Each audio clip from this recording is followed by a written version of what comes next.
careful, there's a body under here. We have her. She's wearing gold jewelry. My daughter-in-law. Sir, please take these jewels. They belong to your family.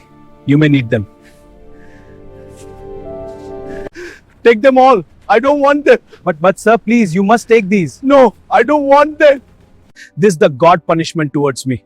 When the Malmdamburg years ago, I stole these jewels from the bodies of dying people.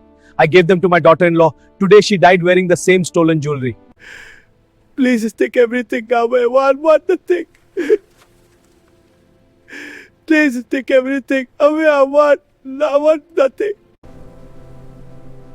Wealth gained from the pain of others never brings peace. Nature keeps its own accounts, and it always settles them.